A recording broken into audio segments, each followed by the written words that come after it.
আমাদের মাথার মধ্যে একটা দরজা আছে, দরজা। এই দরজার দুইটা পাশ আছে, একটা হচ্ছে সামনে আর একটা হচ্ছে পিছনে। সামনের পাশে থেকে যদি কোনো কথা বলি, সেই কথাটা সত্যি হওয়ার সম্ভাবনা 5 থেকে 10%।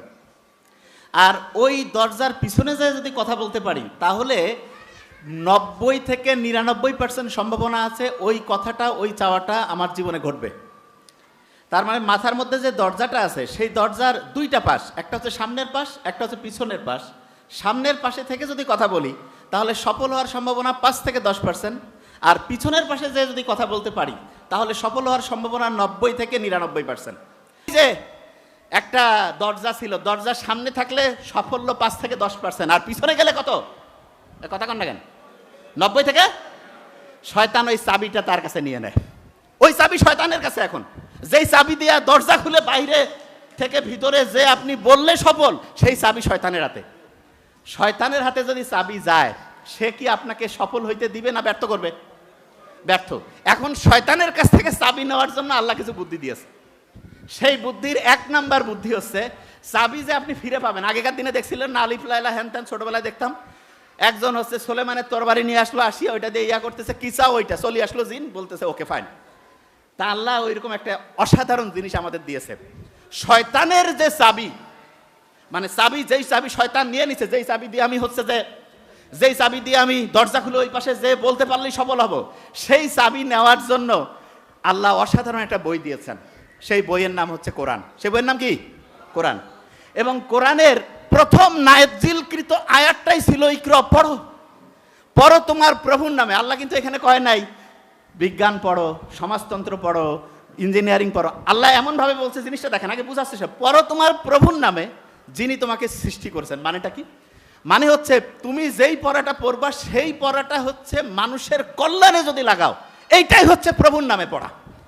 তুমি যেই পড়াটা পড়তেছো, সেই পড়াটা যদি মানুষের উপকারের জন্য হয়, এইটাই হচ্ছে আল্লাহর নামে পড়া। তুমি যেই পড়াটা পড়তেছো, এইটা দিয়ে যদি মানুষের দুর্দশা দূর হয়, এটাই হচ্ছে সবচেয়ে আল্লাহর পথে পড়া। এবং আমার মনে হয় এই প্রতিষ্ঠানের যে নাম রাবেতা, এইটারও কানেকশন ওইটাই।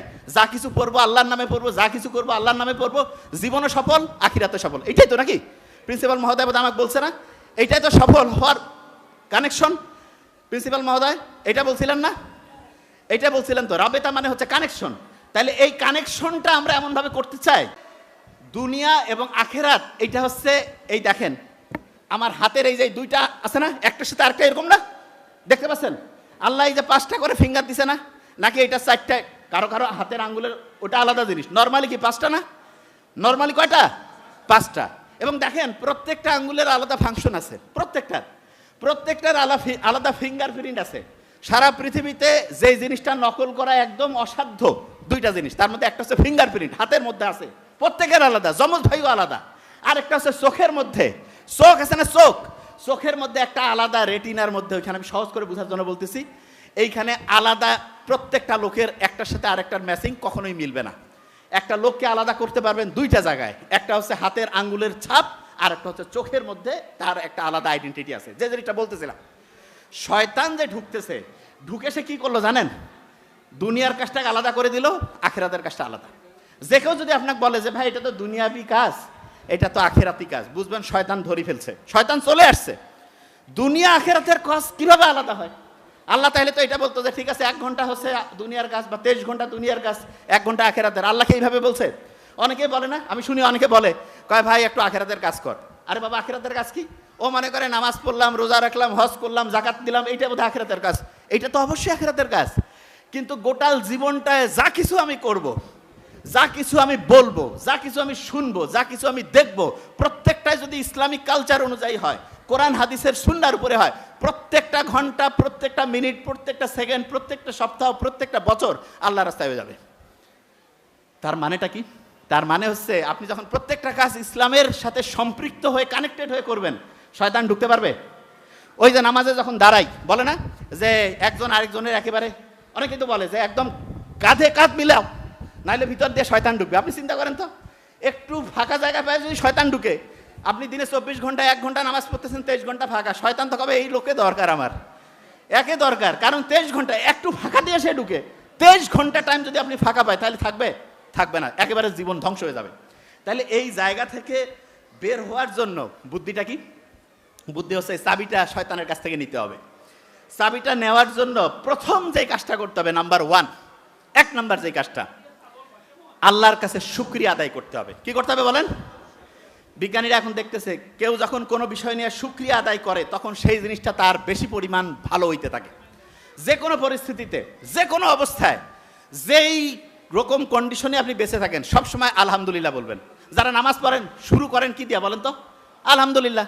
আল্লাহ শুকরিয়া আদায় করবেন, আল্লাহ বাড়ায় দিবে। আচ্ছা আপনি চিন্তা করেন তো, আপনার 2টা বাচ্চা আছে, 2টা বাচ্চাকে আপনি এরোপ্লেন নিয়ে আসছেন, বই নিয়ে আসছেন, একটা বাচ্চা দেখে রাখি দিল, আর একটা বাচ্চা কিছু, বাবা এত ভালো, মা এত ভালো, এত সুন্দর।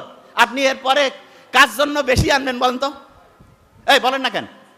যে পরের বাচ্চাটা বলতেছে বাবা এত সুন্দর জিনিস আসছো, আপনি চিন্তা করেন মা রান্না করতেছে, একটা বাচ্চা এসে বলতেছে মা এত টেস্ট হয়েছে, মা কি ওই বাচ্চাটাকে আরেকটু দিবে না? আপনি দাওয়াত বাড়িতে গেছেন, একটা খাবার খুব টেস্ট, আমি এটা করতাম, বলতাম ভাই কে রান্না করছে? কেন ভাই খারাপ হয়েছে নাকি? আমি বললাম কে রান্না করছে, নিয়ে আসেন। অসাধারণ। কসে নিয়ে আসো। ছোটবেলায় মানে যখন আমি মেডিকেলে পড়তাম তখনকার কথা বলছি। তার মানে এটা স্বাভাবিক যে কেউ যদি একটা জিনিসের শুকরিয়া আদায় করে সেটা বেড়ে যায়। শুকরিয়া আদায় করলে মানুষ বাড়ায় দেয়, এবং এই বৈশিষ্ট্যটা সব ক্ষেত্রে আছে, এবং আল্লাহ শুরু করছে এটা দিয়ে, শুকরিয়া আদায় করতে হবে। এটা 1 নাম্বার। 2 নাম্বার কি? আপনার রুটিনটা হবে নামাজের সাথে। যে ভাই এটা কেমন কথা? আচ্ছা ইসলামী ক্যালেন্ডার অনুসারে সন্ধ্যার পরে দিন শুরু হয় না সকালের পরে দিন শুরু? হ্যাঁ, সন্ধ্যার পরে। তারাবির নামাজ যে পড়ি সন্ধ্যার পরে, আহলান সাহলান, চাঁদ দেখলাম, তারাবিতে দাঁড়ায় গেলাম। আমাদের সবচেয়ে বড় সমস্যা, শয়তান ঢুকছে এই জায়গা থেকে, ও কয় সকালে শুরু করবো। প্রত্যেকে কয় কি যে আগামীকাল সকালে উঠবো। রাত 2টার সময় সে ডায়েরি লিখতেছে, রাত 2টার সময়, যে আগামীকাল সকালে সে 5টার সময় উঠবে। শয়তান কাছে হ্যাঁ উঠবি, তুই একটু ঘুমা, তারপরে ব্যবস্থা করতেছি। 2টার সময় সে রাতে ঘুমাচ্ছে অলরেডি। এটা তো নতুন দিন শুরু হয়ে গেছে। আপনাকে মাগরিবের পরে রুটিন করবেন। এই শোনেন, যে কোনো রুটিন করবেন কখন? মাগরিবের পরে। মাগরিব থেকে রুটিন শুরু। তাহলে আপনি জানেন যে মাগরিব থেকে এসে 9টা 10টার মধ্যে আমি ঘুমাই গেলাম, তারপরে আমি 6-7 ঘন্টা ঘুমাইলাম, ভোরে উঠলাম। ওই সময় ব্রেইনে, ওই যে ভোরে যখনই উঠবেন ওই সময় শয়তান চাবি থেকে দূরে চলে যায়। আপনি পড়ছেন না? প্রথম আসমানে আল্লাহ চলে আসে, চাবি ওপেন। ওই সময় উঠে যদি আপনি আল্লাহর কাছে চান যে আল্লাহ আমার জীবন তুমি পরিবর্তন করো, আল্লাহ আমার তুমি মেধা শক্তি বাড়াও, আল্লাহ আমাকে তুমি ব্যবসায় বরকত দাও, যেই কাজটা করবেন আল্লাহর কাছে চাবেন, শয়তান তো ওই সময় নাই। কারণ শয়তান হচ্ছে ওই সময় থাকে না। শয়তান কোন সময় থাকে বলতেছি, ওই সময় আপনি নামাজ পড়লেন, চাবি খুললেন, খোলার পরে ওই যে ফজরের টাইমে যখনই আপনি আল্লাহর কাছে হাত উঠেছেন, আপনি তখন দরজার সামনে নাই, দরজার পিছনে চলে গেছেন। দরজার পিছনে যখন যাবেন, যা কিছু বলবেন 5 থেকে 10% হবে না, 95 থেকে 90%, 99%। কত পার্সেন্ট হবে? 95 থেকে 99%। এবং ওই সময় যেটা আপনি বলবেন সেইটা কবুল হবে। আর আপনি রাত 9টা 10টা 12টার দিকে যখন বলবেন তখন শয়তান আসি কবে যে হবে হবে, ঘুম আপনার ঠিকভাবে হবে না, এবং আস্তে আস্তে আপনি ধ্বংসের দিকে যাবেন। তাহলে প্রত্যেকটা শিক্ষার্থীর জন্য মেসেজ, তাড়াতাড়ি ঘুমাবা না দেরিতে ঘুমাবা? তাড়াতাড়ি। তাড়াতাড়ি। ফজরের নামাজের সময় উঠে যদি আল্লাহর কাছে চাই, তখন কি আমাদের চাবি খুঁজে পাবো কি পাবো না? চাবি খুলে আল্লাহর কাছে যেটা চাবো সেইটা সফল হওয়ার সম্ভাবনা 90 থেকে কত পার্সেন্ট? কত পার্সেন্ট?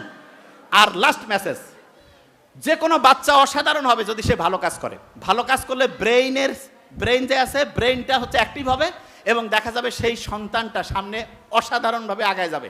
আর বাবা মাকে বলি, যারা আপনার সন্তানদের কাছ থেকে ভালো কিছু চান, আপনি আপনার আব্বা আম্মার সাথে সেইটা করেন, আপনার সন্তান ওইটাই দেখবে এবং আপনাকে ফলো করে আপনার জীবনটা অসাধারণ করে ফেলবে। Thank you so much. আসসালামু আলাইকুম।